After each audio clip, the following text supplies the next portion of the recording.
Are you considering making a move to Texas? Yeah. Well, today we're going to be uncovering the major regrets that buyers tend to make when relocating to the Lone Star State. So let's do this. So the first regret is kind of the scariest, purchasing a home that they've never seen before, and even worse yet, maybe even purchasing a home that they've never been in the area to go see. Now, there are virtual tours that I can do for clients, and I've done it in the past. But at the same time, if you haven't done your research and you haven't explored the area or even looked at the house, it can be a little bit scary. And that's why it's super important to plan trips to come visit the area, visit multiple areas. The Dallas-Fort Worth area is huge. Driving from Dallas to Fort Worth is at least an hour drive.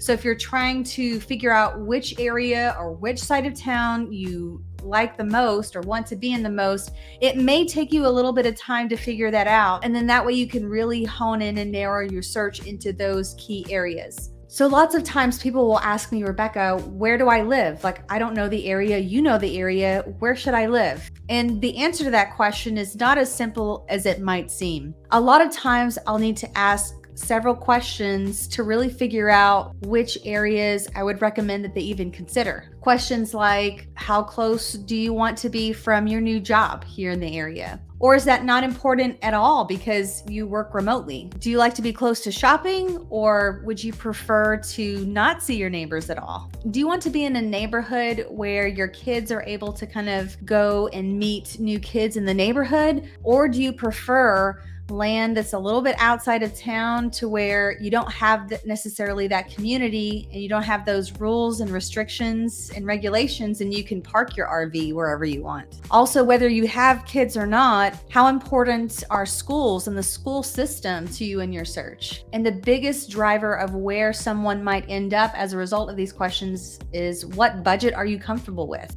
You may be approved for a lot, but what does that monthly payment look like here in Texas? Because property taxes are a lot higher here in Texas than they are in most states.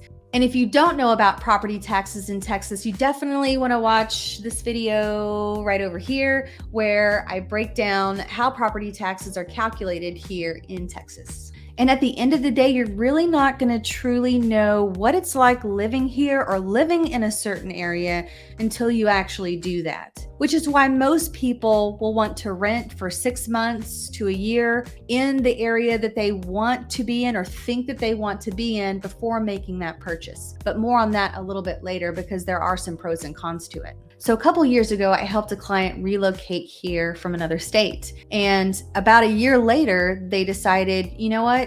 I think we're going to try to build new construction. There's a lot of new construction a little bit further north. We kind of like this area that we're living in now, but we kind of see the growth and the development that's happening over here. And now we prefer to live over here. Plus, we'll have a brand new home and it'll just be a better situation for us and our family. And this goes to show that when you're living here in the area, you can see a whole lot more as to which other areas you now prefer. And with all of that being said, and things continuing to grow and develop in the area, you may find yourself a year or 2 years later thinking, maybe I should be over here because I see new construction and communities that I prefer more than this one that I just relocated to. And that's totally normal, and that's totally okay, because at the end of the day, you're really not going to get to know the area until you live in the area. And not only is that true for relocating here from another state, but even relocating from, let's say, Denton to McKinney. I mean, it's a totally different world. The schools are different. The area is different. The shopping's different. How you commute is different, right? Where the tollways are is going to be different. How close the grocery store is different. So all of that is okay. It's a learning process. And I think you just need to give yourself a little bit of grace and slack in those moments. The other big regret that a lot of people have when relocating to Texas is that they don't do enough research. They say, I wish that I would have researched more. I wish I would have visited more. I wish I would have gone to the schools and talked to the principals and seen how the high school is set up and seen all the different activities that my kids can be in this area versus this area over here where I'm at. My biggest recommendation in order to avoid this is to just come visit. Visit for 3 and 4 days at a time. Take a look at different areas that come up on your search and see if that city is right for you, and then see within that city, is that neighborhood the right neighborhood for you? My other recommendation is that a lot of times people will get into their head like, I just want to be in this city, this city, this city, or this city, and they're not open to any other recommendations that I give. And my best advice would be to look at all of them, right? Don't discount one versus the other.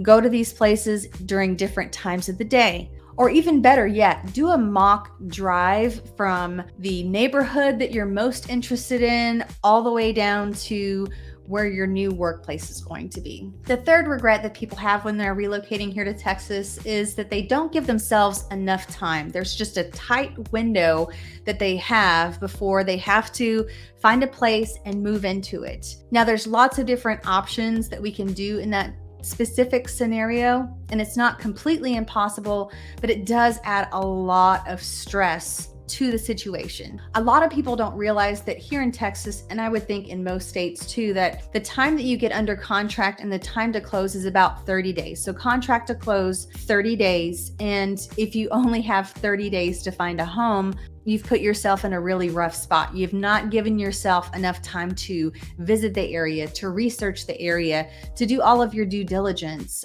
here locally. And not only does it add extra stress, but you end up settling for a home that you really didn't fall in love with, or an area that you're not so jazzed about, but you are okay with. And because we have a 30-day contract to close process, if you're still wanting to be in a home within that tight window, we can try to get you matched up with a lender that can close you in 2 weeks or 3 weeks, even with financing. That way, it'll give you an extra week, maybe 2 weeks or a week and a half to do that due diligence and hopefully find the best area and the best house for you in that quick amount of time. The other solution, which is probably not the most popular, is to find a temporary place to stay until you are here and are able to do that due diligence and research with the area. That could be an Airbnb that you're going to stay with at a month, or an extended stay hotel. I know a lot of extended stay hotels here in the area will even accept pets if that's one of your concerns. And probably the best situation to be in when you're relocating here from another state and you have to sell your property in order to purchase the one here in Texas is to first see if you need the funds from that home to make the purchase here. And if you don't, that's a great situation to be in. Maybe even look into a bridge loan for that specific situation as well. The other solution to if you do need to sell your home in that other state and you do need the proceeds out of it in order to make the purchase would be to put in a contingency offer here in Texas. We are seeing more contingencies as we head into the fall. So that is definitely still a possibility here. So going back to the best situation to be in, you would want to find an agent in the state that you live in to help you sell your house, as well as someone here locally to help you purchase the house. And you want to make sure those two agents are not only in communication with one another, but sharing information so that way we can make the process as smooth as possible. And if you need someone in your state to help with the sale of your home because you're relocating here to Texas, feel free to reach out to me because I do have connections all over the United States and beyond. And lastly, as far as the ideal time to make a purchase here in Texas would be anywhere from 60 to 90 days. That will give you at least a month to 2 months to kind of come take some visits, research the area, do all of your due diligence in that window of time. And then that way, once we do find the property, we'll have 30 days once we get from contract to close. And on the flip side of that, the fourth regret that a lot of people have when they're moving here to the Lone Star State is just taking too much time. And what I mean by that is they are waiting for home prices to drop. They're waiting for interest rates to drop to enter the market, to get in there with a quick, punch jab, right? What is it? Right, left hook, right? But the reality is that the longer you wait, the more opportunities you will likely miss. Now, I'm not saying that everybody should buy a house. No, that is not the correct response, right? Not everyone has the means to buy a house. Not everyone needs to buy a house at this time. Maybe people are on the sidelines for other reasons. Maybe they're not sure if they're going to be in Texas for at least 5 years, because kind of that's the time frame that you would want to think about if you're thinking about a purchase. And I'm not saying that it's the most ideal time to buy or the greatest time in the history of the world to buy, but if you do decide to rent, you have to think that you're giving that money to someone else to help pay their mortgage. You're not giving it back to yourself. It's all going to that person. It's all kind of wasting away. So let's say that on average, homes here rent for $2,500 a month. So $2,500 times 12, if that's what you're looking for in rent, that's $30,000 that could have been in your pocket over the course of a year, or even most of that, right? Because some of it's going to go to the interest rate, some of it's going to go to taxes, right? All that stuff is a part of buying a house. However, that's $30,000. $30,000 is a lot of money to just being given away to somebody else. Now, the first home that you purchase here may not be the perfect home. It may not be in the most ideal location that you want to be in, but you are growing equity. You are not giving away all of that money in interest or all of that money to someone else in rent. Plus, the other option is if you decide to purchase a home here and after 1 year of living in the home, you don't really like the area, you don't really like, let's say, the school, or you don't really like the house, right? You could turn around and rent that property out, and you could have your first investment property without having to put 20% down. And the last regret that people have when they're relocating here to Texas is not having a great agent. You need someone who's a strong negotiator, someone who knows the area and is really looking out for your best interest. I would love to help you and walk you through that process of buying your home here in Texas. And if I don't service the area that you want to relocate to, I can definitely connect you with someone who has all of those great qualities and that will take really good care of you. So what do you guys think? Did I miss any regrets? Let me know in the comments below. Thank you guys so much for watching, and we'll see you on the next video.